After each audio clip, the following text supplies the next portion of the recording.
नमस्कार दोस्तों, मैं हूं सौरभ शर्मा। आप देख रहे हैं भारत 24। आज मेरे साथ एक ऐसी शख्सियत है जिनका नाम सुनते ही टैलेंट और पैशन की एक नई डेफिनेशन सामने आती है। नेशनल अवार्ड जीतना आसान नहीं होता, लेकिन इसे लेकर चलना उसे भी कठिन। और यही कर दिखाया है सुदीप्तो दास ने। कहते हैं इस इंडस्ट्री में चमक धमक वालों को पहचान मिलती है, मेहनत कश को नहीं। लेकिन सुदीप्तो की इस जीत ने इस सोच को करारा जवाब दिया है। आज हम उनसे सिर्फ ताली और तारीफों की बात नहीं करेंगे, बल्कि वो सवाल भी पूछेंगे जिनसे सच बाहर आता है। सुदीप्तो सर, बहुत बहुत स्वागत है आपका। नमस्कार Saurabh, thank you for having me. Sir, एक सबसे बड़ा सवाल, क्या नेशनल अवार्ड वाकई टैलेंट की जीत है या सिस्टम का खेल है? मुझे ये लगता है कि सिस्टम का खेल का मतलब क्या नहीं है मालूम नहीं, लेकिन आशुतोष गोवारिकर चेयरमैन थे जी और 10 लोग थे, जिनमें से 4-5 को तो मैं जानता हूँ बाय नेम या तो पर्सनली। जी ये लोग इतना आसानी से किसी खेल का प्लेयर बनने वाले नहीं है। मतलब मैं जिनको जानता हूँ, एक तो जानता हूँ राजपाल, वो इंडस्ट्री की बहुत सीनियर कैमरामैन है और वो बेबाक बात करने के लिए जाना जाता है। तो मुझे नहीं लगता है कि ये कोई खेल है, सीरियसली लेना चाहिए। अच्छा सर, आपको जिस तरीके से मैंने इंट्रोडक्शन में बोला, सुदीप्तो जी का जो नेशनल अवार्ड है वो करारा जवाब है। आ, नहीं, वो भी नहीं मानता मैं। इसलिए कि एक फिल्म मेकर का जर्नी जो होता है ना, ये जर्नी काफी लंबा होता है। जी मतलब मैं आपको बताऊं, मैं आज ही किसी के साथ बात करते हुए मैं रियलाइज किया कि मैं आज से एग्जैक्टली 24 साल पहले, 25 साल जी होने वाले हैं, जी मैंने जर्नी शुरू किया था। तो 25 साल लगा आपके सामने सौरभ, आपके साथ बैठ के इंटरव्यू देने का। तो ये जो जर्नी है ना, ये हर इंसान की ही जर्नी है। कल ये मोहनलाल जी की जो बातें हो रहा था वहां पे, अब उनकी जर्नी देखिए, साल में 34 फिल्म। आप समझ सकते हैं एक एक फिल्म की कितनी प्रेशर लेना होता है। और एक इंसान, तो ये करारा जवाब जैसे कुछ नहीं होता, ये एक मेडिटेशन की तरह है, जी तपस्या है, जो आपको कोई एक लेवल तक ले जाता है। उसके बाद आपको अवार्ड मिले या ना मिले, उससे भी बड़ा इंपॉर्टेंट हो जाता है आपकी पहचान। मतलब केरला स्टोरी के लिए अगर मुझे अवार्ड मिला है, 2-2.5 साल में केरला स्टोरी इस देश को ऐसे हिला के रख दिया है, जो कुछ लोगों ने तो मानना है कि केरला स्टोरी इस देश की सोशियो कल्चरल डेमोग्राफी को ही चेंज कर दिया। तो मतलब सिनेमा क्या होना चाहिए, केरला स्टोरी से उसकी डिस्कशन शुरू होता है। जी तो ये इस नज़र से देखना नहीं चाहिए, करारा जवाब है ये नहीं है। मेरी फिल्म को अगर आपको अच्छा लगे, क्योंकि सिनेमा 2 किस्म का होता है, अच्छे फिल्म होता है, बुरे फिल्म होता है। उसके अलावा बाकी जो है वो हर इंसान की अलग अलग एक्सप्लेनेशन है, जी उसमें ज़्यादा ध्यान नहीं देना चाहिए। लेकिन सर, इस बात को आप मानते हैं, कल शाहरुख भी थे, नेशनल अवार्ड उनको मिला बेस्ट एक्टर का। कई बार बहुत देरी हो जाती है किसी की प्रतिभा को जानने के लिए, और ये सवाल भी उठा है कई ना ना, बार। ये तो होता है, ये होता है। जैसे शाहरुख खान, मुझे बहुत खुशी होती है अगर स्वदेश के लिए शाहरुख खान को नेशनल अवार्ड मिलता। मुझे तो एक फिल्म है शाहरुख खान की, राम जाने, हम जाने वन बिल्कुल। ऑफ द फाइनेस्ट वर्क था उनकी। तो अभी प्रॉब्लम क्या है ना, जुड़ियों की हाथ भी बांधा हुआ होते हैं। मैं 2 साल पहले इंटरनेशनल ईफी में, इंटरनेशनल फेस्टिवल में कंपटीशन सेक्शन की जूरी था। जी मैंने एक बार रह के मैंने रियलाइज किया कि जूरी का रिस्पॉन्सिबिलिटी बहुत ही डिफिकल्ट होता है। आपको एक गिवन टाइम में, आप जितने फिल्म आपके पास है उनमें से बेस्ट चूज करना। और वो बेस्ट ऐसा नहीं है कि परसेप्शन की बेस्ट, जी वो परसेप्शन जो आपको आपकी नजर में बेस्ट हो रहा है, वो 10 लोगों की एक कल्मिनेशन वाली बेस्ट होना जरूरी है। जी तो कभी कभी सिचुएशन मजबूर करते हैं जूरी को टाइम वो करने के लिए। कभी लगता है जूरी का कुछ पार्शियल जजमेंट हो गया, ये सब परसेप्शन की इशू है। तो लेट तो जरूर होता है। बहुत लोगों को, मैं जानता हूँ, बहुत डायरेक्टरों को अवार्ड, नेशनल अवार्ड नहीं मिला। जी लेकिन आज के तारीख में मैंने उन लोगों का काम देख के सीखा काम। तो इसलिए ये अल्टीमेट तो है नहीं सौरभ भाई। ये अवार्ड मिलना बहुत अच्छी बात है, खुशी की बात है, लेकिन ये कोई मापदंड नहीं है आपको अच्छे फिल्म मेकर होना, बुरे फिल्म मेकर लेकिन एक होना। बात और हुई कि साउथ में जिस तरीके से मोहनलाल जी को भी दिया गया है, आज तक कमल हसन क्यों अछूते रहे नेशनल अवार्ड से? अ, मैं वही बोला जी। कि अ, मतलब ऐसे मैं बहुत सारे इसके नाम बोल सकता हूँ आपको, जिसको नेशनल अवार्ड मिले नहीं, जिनकी काम दुनिया भर में लोगों ने सराहाया बिल्कुल। लेकिन मिला नहीं। तो मैंने नेशनल अवार्ड खुशी की बात है, आपके लिए एक रिकॉग्निशन है, लेकिन वो अल्टीमेट नहीं है, बिल्कुल। इसके बियॉन्ड भी जिंदगी है। सर क्या वाकई आपको ऐसा भी लगता है कि जो हमारी इंडस्ट्री है वो रिश्तों पर चलती है असली मेहनत पर? दोनों दोनों चलता है। रिश्तों पर भी चलता है, मेहनत पर भी चलता है। अगर आपको ये लगता है कि मुकेश अंबानी जी की बेटा रिलायंस इंडस्ट्री नहीं संभालेंगे और मैं जाके संभालूंगा, ऐसा तो हो नहीं सकता। बिल्कुल। तो रिश्तों की बहुत ज़रूरत है, और उसके साथ अगर वो बंदा टैलेंटेड नहीं है, वो इंडस्ट्री कुछ दिन में ख़त्म हो बिल्कुल। जाएगा। तो इसलिए दोनों की ज़रूरत है, एंड दोनों ही इम्पोर्टेंट है। अच्छा, जब इस नाम की नेशनल फिल्म अवार्ड की घोषणा हुई सर, उस पल आपके दिल की पहली भावना क्या थी? ऑनेस्टली थोड़े दिन तो टाइम लगा था मुझे बिलीव करने के जी। लिए, क्योंकि मुझे मालूम था मेरी फिल्म को कुछ अवार्ड तो मिलेगा, जी। लेकिन वो मैंने सोचा था टेक्निकल अवार्ड मिलेगा। अगर एक फिल्म अच्छा जी। लगता है ना, वो उसमें मेजॉरिटी जो कंट्रीब्यूशन होता है वो टेक्निकल एस्पेक्ट्स जी। की।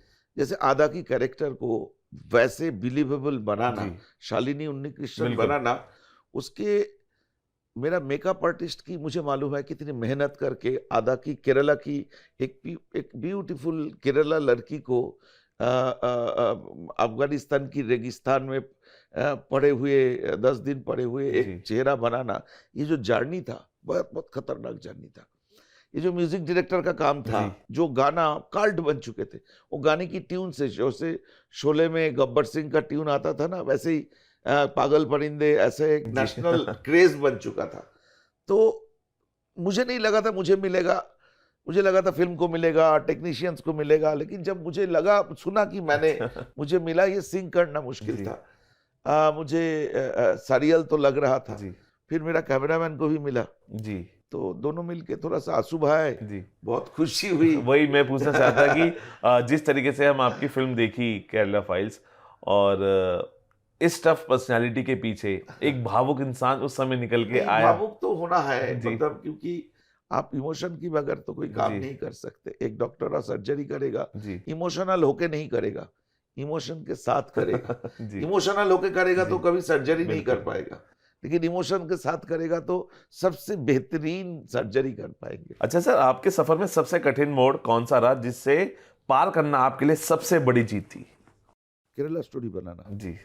केरला स्टोरी बनाना मतलब केरला स्टोरी की जो शुरुआत हुई थी ना, उन दिनों में उन दिनों में बहुत डिफिकल्ट था। जी। जब हम केरला में जाके, छोटे छोटे गांव में जाके, छोटे छोटे शहरों में जाके इसकी रिसर्च वर्क करते थे। मान लीजिए वहाँ पे पॉलिटिकल हॉस्टिलिटी जी। बहुत ज़्यादा है। मान लीजिए आज एक फैमिली से मिले जिनकी 2 बेटी, ये कन्नूर डिस्ट्रिक्ट की बात जी। है, 2 बेटी गायब हो गए, कोई मुस्लिम्स को शादी करके गायब हो गए, माँ बाप को दोनों बेटी मिली नहीं आप कभी। नेक्स्ट डे जाके देखा उस घर में ताला लगा हुआ है। वो फैमिली कहाँ है किसी को मालूम नहीं। कुछ लोगों ने उस फैमिली को गायब कर दिया। ऐसे कई घटना मैं आपको बता सकता हूँ। तो आंखों देखी। आंखों देखी, जी। बिल्कुल आंखों देखी। मतलब मैं बताऊं, एक घटना बताऊं, मैं पहले बार ये कोची शहर के पास, जगह का नाम याद नहीं है, एक फ्लैट में 10-12 लड़की को घबराए हुए, भूखे प्यासे रहते हुए देखा। ये लोग इस्लाम कबूल कर चुके थे, फिर उसको रिकन्वर्ट होके हिंदू हो जाते हैं, और उसके ऊपर सोशल उत्पीड़न इतना ज्यादा था। वो जो घर में रह रहे तो अपने घर वापस नहीं जा जी। सकते थे, अपने नौकरी में जा नहीं पाते थे, अपने एजुकेशनल इंस्टीट्यूट में जा नहीं सकते थे, दोस्तों के साथ मिल नहीं सकते थे। तो 10-12 लड़की इतना टेरराइज्ड होके एक फ्लैट में थे। उस फ्लैट में बिजली काट दिया गया था, जी। पानी का लाइन काट दिया गया था। मार्केट से खाना खरीद के अगर ये लोग आएंगे तो कुछ लोगों ने उसका खाने का बैग छीन लेता था। जिस दिन मैं मिला था ये श्रुति लक्ष्मी को, 3 दिन से ये लोग खाना नहीं खाए थे। तो ये सिचुएशन से लेकर फिल्म की जर्नी तक बहुत डिफिकल्ट था। लेकिन सर हम सच्चाई बोलना चाहते हैं, सच्चाई दिखाना चाहते हैं। आपको क्या लगता है कौन सी ताकत है जो सच्चाई सामने नहीं लाना चाहती है, नहीं चाहती है कि इस तरह की फिल्में बने? मुझे लगता है जी। दुख की बात यह है जी। कि ये पॉलिटिकल भारत इस देश में पॉलिटिकल इश्यूज इतनी एक गंदगी की लेवल पे पहुंच चुका है ना। मैं आपको बताऊं, नेटफ्लिक्स में एक सीरीज है जिसका नाम जी। है कैलीफट। जी। ये कैलीफट दुनिया की one of the most popular web series है। उसकी कहानी क्या है?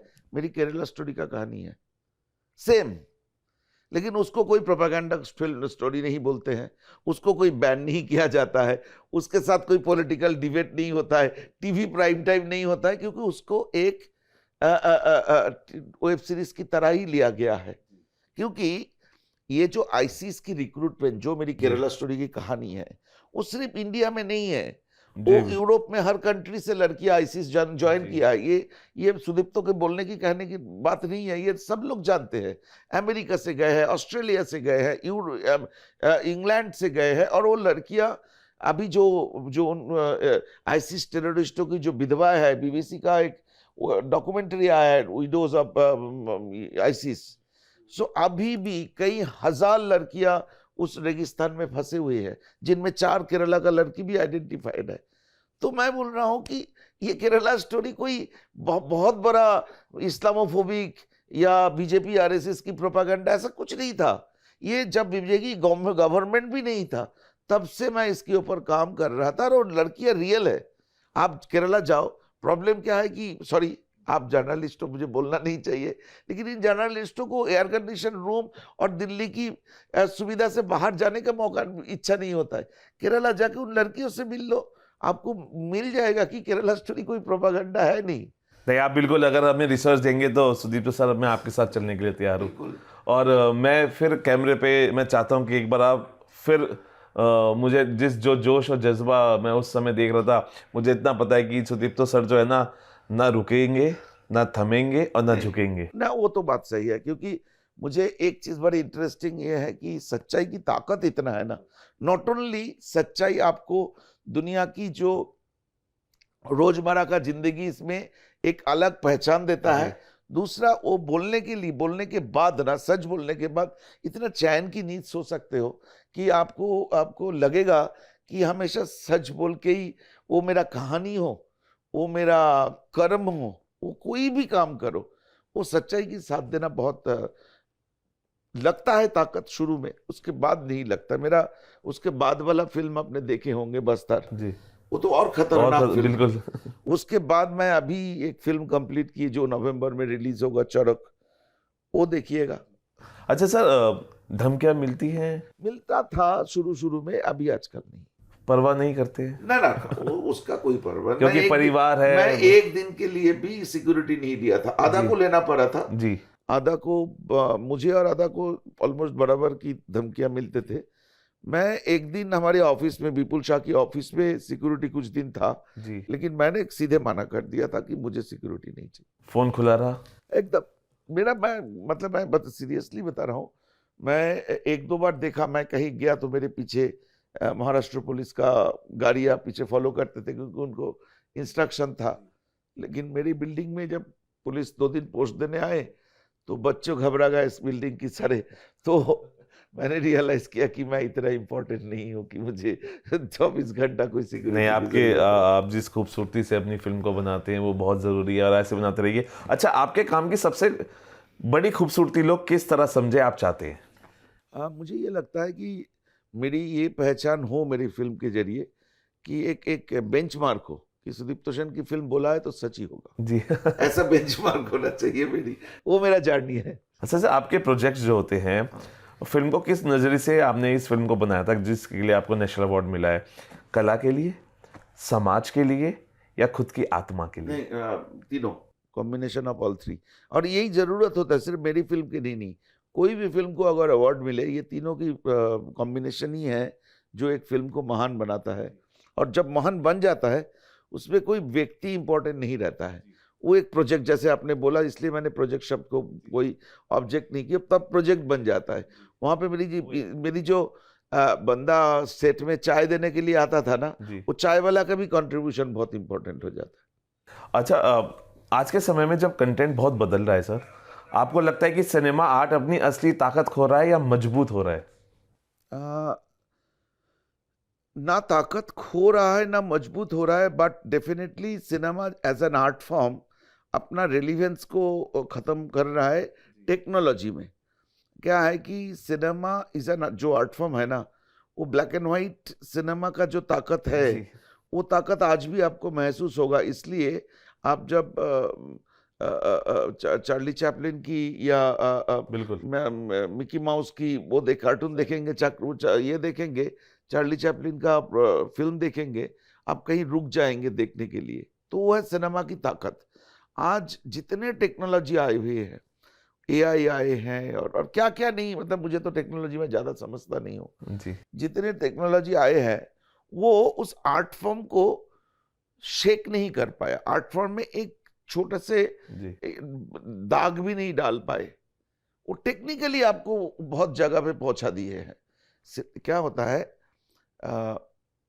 एक बंदर को अगर आप कंप्यूटर के सामने बिठा देंगे ना, वो दिन भर वो कीबोर्ड दबाएगा, कभी ना कभी MONKEY टाइप कर ही लेगा। बिल्कुल। दैट डज नॉट मीन वो एजुकेटेड हो गए। तो अगर कैमरा का स्विच ऑन करने से ही तो फोटो खींचेगा, बिल्कुल। उसके लिए तो कोई जरूरत नहीं है, स्विच ऑन कर दो फोटो खींच जाएगा, वो थोड़ी कैमरामैन हो जाता है।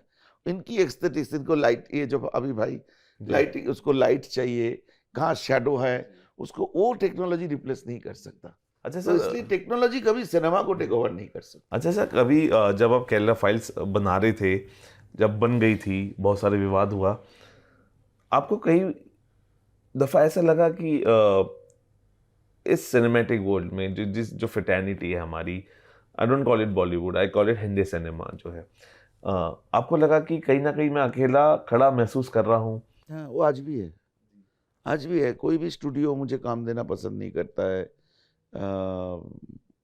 आज भी, मतलब केरला स्टोरी 300-400 करोड़ कमा लिया, लेकिन मेरी स्ट्रगल बंद नहीं हुआ। मुझे थोड़ा बहुत मेरा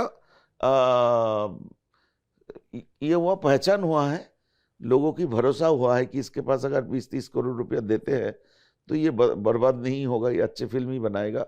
ये सारे हुआ है, लेकिन स्ट्रगल खत्म नहीं हुआ। लेकिन आपने किस खूबसूरती से फिल्मों को बनाया, हमेशा से ही उसकी सराहना हुई है, लेकिन आपके काम की तुलना अक्सर बड़े नामों से की जाती है। क्या आपको लगता है कि आपका टैलेंट अभी तक कम आका गया है या कम आका जाता है? ना, बिल्कुल, मतलब मुझे लगता है कि मैं और भी बड़े काम करने लायक हूँ। और मैं, ऐसा तो है कि मैं छोटे चीज़ सोच नहीं सकता, मुझे बड़े चीज़ सोचना अच्छा लगता है, बड़ी फिल्म, क्योंकि मुझे लगता है मेरे पास कुछ जिम्मेदारी है। जी बिल्कुल। कुछ इस सोसाइटी की कुछ कहानियाँ बोलना मेरा काम है, क्योंकि अगर मेरा काम नहीं होता तो और कोई ऑलरेडी बना चुके होते। बिल्कुल।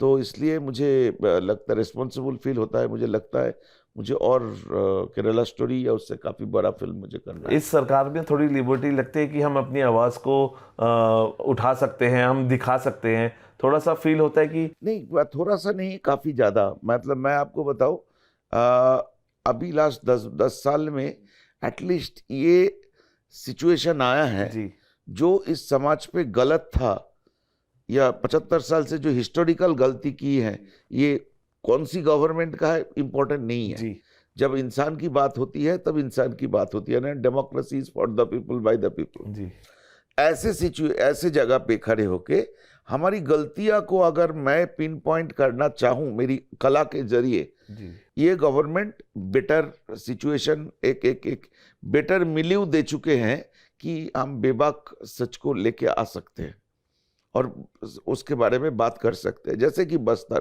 केरला स्टोरी के बारे में मैं खुलेआम जी बात करता हूं कि सेंट्रल गवर्नमेंट को जो रोल प्ले करना चाहिए था नहीं किए। यार मुझे अच्छा लगता है जब मैं ये बात कोई भी मंच पे जाके करता हूं कि ये जो इस्लामिक आतंकवाद के खिलाफ केरला में जो काम होना चाहिए था हुई नहीं, ये सरकार एक्सेप्ट करते हैं। तो मेरे लिए ये गवर्नमेंट आने के बाद आपकी जो फ्रीडम ऑफ स्पीच और freedom for art and creativity ये काफी ज्यादा इंश्योर्ड हुई है। सर मोदी जी ने सिनेमा पे भी कई बार अपनी बातों को रखा है। How do you see his vision of cinema for India? I did not get. Modi ji ने एक सिनेमा पे कई बार बात की है। नहीं, मोदी जी का मैंने आपको बताऊं, उन्होंने केरला स्टोरी की तारीफ तो की ही है। एक फिल्म आया था साबरमती एक्सप्रेस जी, वो फिल्म चल नहीं रहा था, मतलब ज्यादा चला नहीं मार्केट में, बॉक्स ऑफिस में, लेकिन उन्होंने he made it A point, वो सारे कैबिनेट को ले जाके एक साथ बैठ के वो फिल्म को देखे हैं, व्हिच इज ग्रेट। वो अकेला देख सकता था और बोल सकता था कि आप लोग देखो, जैसे मेरे फिल्म के बारे में, लेकिन he ensured that his entire team watches the film. So I have a feeling that he has a very sensitive eyes for cinema and art and culture. Sir आपकी नज़र में अभी का सिनेमा क्रिएटिविटी से ज़्यादा मार्केटिंग पर चल रहा है, क्या ये बदलाव खतरनाक लगता है आपको? खतरनाक तो है, जरूर खतरनाक है, और ये आर्ट के ऊपर थ्रेट से भी इम्पोर्टेंट है, द स्कोप ऑफ आर्ट के ऊपर बड़ा थ्रेट है, क्योंकि जितनी टैलेंट कम होगा उतना ज़्यादा उसको कमर्शियली बेचा जाएगा। एक प्रोडक्ट जब खराब होता है तभी उसको बेचने के लिए एडवर्टाइजमेंट ज्यादा करना पड़ता है जी। तो आप मर्सिडीज बेंज गाड़ी की सबसे कम एडवर्टाइजमेंट देखेंगे, क्योंकि वो क्वालिटी ऐसे इंश्योर कर चुके हैं कि उसको एडवर्टाइज करने की जरूरत नहीं होता है। तो इसलिए ये जो नेचर है ना, कि आप कंटेंट के बारे में मत सोचो, क्वालिटी के बारे में मत सोचो, उसको पैकेजिंग के बारे में ज्यादा सोचो, तो ये बहुत खतरनाक ट्रेंड है। अच्छा, अगर आपको एक दिन के लिए नेशनल अवार्ड जूरी का हेड बना दिया जाए तो सबसे पहला बदलाव क्या करेंगे अभी के सिनेरियो को देखते हुए? मैं ना ये करूंगा कि वो जो एक ट्रेंड है ना, अलग अलग लैंग्वेज के लिए जो अवार्ड दिया जाता है वो नहीं होना चाहिए, क्योंकि when it is national award it should be national, it should not be regional. So वो बंद हो जाना चाहिए। और मुझे लगता है कि नेशनल अवार्ड की जूरी इतना इम्पार्शियल होते हैं, उसको कौन सी फिल्म दिल से बनाया गया और कौन सी फिल्म दिमाग से बनाया गया उन लोगों को मालूम होता है। तो इसलिए कोई टेंशन नहीं है कि वो 500 करोड़ का फिल्म है या 50 लाख की फिल्म है। तो एक नेशनल अवार्ड मतलब नेशनल होना चाहिए, उसको छोटे छोटे टुकड़े में बांटना नहीं चाहिए। बिल्कुल। सर आखिरी 2 सवाल। फिल्म इंडस्ट्री में कई बार सुना जाता है कि असली मेहनत करने वाले पीछे रह जाते हैं और चमक धमक वाले चेहरे आगे निकल जाते हैं। आपने खुद इसे किसी हद तक महसूस किया? I don't agree. आपके हिसाब से अवार्ड टैलेंट की जीत है या पॉलिटिकल खेल? मैंने इसका जवाब दिया कि पॉलिटिकल खेल तो नहीं हो सकता। ये आप अगर मेरी अवार्ड को पॉलिटिकल खेल मानेंगे तो आप सिर्फ मुझे नहीं, मेरी जितने लोगों ने इस फिल्म के लिए मतलब एटलीस्ट 30-35 दिन इकट्ठा बैठ के फिल्म देख के अपना ओपिनियन बनाए, उन सब के लिए बहुत नाइंसाफी होगी। मैं इसलिए बार बार सवाल इसलिए बोला क्योंकि जो नैरेटिव सेट किया जाता है या बातें होती है उसको वो चीजें क्लियर हो सके ना। बात ये नैरेटिव क्लियर सेट करने का कोई बड़ी बात नहीं है जी। बड़ी बात नहीं है, वो कर सकते हैं। आज के तारीख में आपको मालूम है ट्विटर में पैसा देके ट्रेंडिंग करवा सकते हैं आप। सो मुझे नहीं लगता इसकी कोई ज्यादा अहमियत है। क्योंकि मुझे कभी कभी मैं एग्री नहीं कर सकता। बिल्कुल। आप मुझे आज कुछ बोले, जरूरी नहीं है मैं आपके साथ एग्री करूं। इसका मतलब ये नहीं बोलूंगा कि आप बॉस के चमचे हो, आप उसकी क्या चाटते हो, आप प्रोपागेंडा करते हो, मैं थोड़ी आपको बोलूंगा। इस देश में जो ये संविधान है ना, वो बहुत पावरफुल है। वो हमें राइट देता है डिसएग्री करने का। We have to agree to disagree. जब हम डिसएग्री करूंगा, मुझे डिसएग्री को लेके हम आर्गुमेंट करेंगे, and that is why our society is called an argumentative society. And when it is an argumentative society, हम आर्गू करेंगे, लास्ट दम तक आर्गू करेंगे, लेकिन वो आर्गुमेंट की एक ही प्रीकंडीशन है, ना आपको मैं डिसरेस्पेक्ट करूंगा, ना आप मुझे डिसऑनर करेंगे। तब जाके बिल्कुल पावरफुल सोसाइटी बनता है। और जब पावरफुल सोसाइटी बनने के लिए जो जो प्रीकंडीशन होता है, उसमें सिनेमा एक बहुत बड़ा रोल प्ले करता है। So that is the reason, मतलब you have to be optimistic for the best. मतलब आपको भी ये मालूम नहीं कि whether today you are in the best form और कल आपके लिए बेहतर होगा। सो आई एम ऑलवेज यही उम्मीद करते हैं कि कल बेहतर होगा। अच्छा सर, एक अभी एक नया चलन चला है, फ्राइडे रिलीज होती है फिल्म, एक फ्लायर आता है 15 करोड़। ये जो बॉक्स ऑफिस नंबर्स का जो खेल है, आपको लग रहा है ये सिनेमा को थोड़ा किसी और तरफ ले जा रहा कुछ है? नहीं होता है ये ना, मतलब मुझे ज़्यादा सिनेमा की इकोनॉमिक्स मालूम नहीं, लेकिन ये बड़ा लाफेबल लगता है मुझे। ये इसमें फिल्म मेकर्स की कोई रोल नहीं रहता है, ये प्रोड्यूसर, स्टूडियो, इसकी खुद की गणित होता है, जिसमें मैं नहीं समझता। एक्चुअली मैं केरला स्टोरी बस्तर की रिलीज को बड़े बारीकी से देखा। एक एक पैसा कैसे मेहनत से बिल्कुल। काउंट किया जाता है। और ये बात आपने बिल्कुल सही बोला कि मतलब कुछ हॉल खाली पड़ा है, बाहर हाउसफुल लिखा है, लेकिन अंदर हॉल खाली पड़ा है। तो ये मैंने खुद अपने आंखों से देखा। तो इसकी भी एक व्याख्या ये है, डेफिनेटली वो देते हैं, एक्सप्लेनेशन देते हैं कि कॉरपोरेट बुकिंग करते हैं, डील करते हैं, क्योंकि सिनेमा बहुत सेकेंडरी हो जाता है। जी एक प्रोड्यूसर, बॉम्बे में आप जानते हैं, शाहरुख खान एक शादी की प्रोग्राम में जाएंगे, 20 मिनट 10 मिनट बिताएंगे उन लोगों के साथ, तो उसको 5 करोड़ रुपया मिलता है, 3 करोड़ रुपया मिलता है, 2 करोड़ रुपया मिलता है। तो ये सब ब्रांडिंग के लिए बात है। अगर एक शाहरुख खान के साथ फोटो लेके अगर आप अपने ड्राइंग रूम में लगा देंगे, 4 लोग आएगा तो उनमें से 3 आपको आपकी कंपनी में इन्वेस्ट करके जाएगा। So it's a business, it's a business. उसके साथ एक फिल्म मेकर की, टेक्नीशियन की कोई रोल नहीं है, हमें और स्ट्रगल ही करना पड़ता है। सर, अब कौन से प्रोजेक्ट्स है जिसका पिटारा अभी फ्यूचर में खुलेगा? बिकॉज आपके इस पिटारे का बहुत इंतजार रहता है। नहीं, अभी क्या है, अभी मैंने एक बहुत ही कंट्रोवर्शियल फिल्म शायद जी आने वाले हैं, जो नवंबर में रिलीज होगा, उसका नाम है चरक। जी। ये एक बहुत ही डिफिकल्ट फिल्म है, because it's deals with faith and superstition. तो वो चरक रिलीज होने वाले हैं। Then I am coming up with another film called Durga. that is a revenge story, but based on one of the worst possible truth of Western UP. So there are few things. Then I am doing a biopic of another very controversial character from South India. So there are something, but इतना मैं आपको बता दूं, मैं controversy और सच बोलने से भागूंगा नहीं। मैं ऐसे ही फिल्म बनाऊंगा, वो मुझे थ्रेट दे या प्यार करे, मैं ऐसे ही फिल्म बनाऊंगा। बिल्कुल सर, थैंक यू, आपने हमसे बात की। और जितना मैंने आपसे बात की, एक ही चीज समझ आया कि सुदीप्तो दास वो दरिया है जो अपना किनारा ढूंढ ही लेते हैं ना। मतलब ये तो बात, थैंक यू सो मच कि आपने बड़ा सुंदर वर्ड में खत्म की, बट एक्चुअली वही है। बिल्कुल। और मेरे को लगता है कि ये जो दरिया है ना, ये किनारा तो ढूंढते ही हैं, लेकिन ये दरिया ना बहुत क्रिस्टल क्लियर है।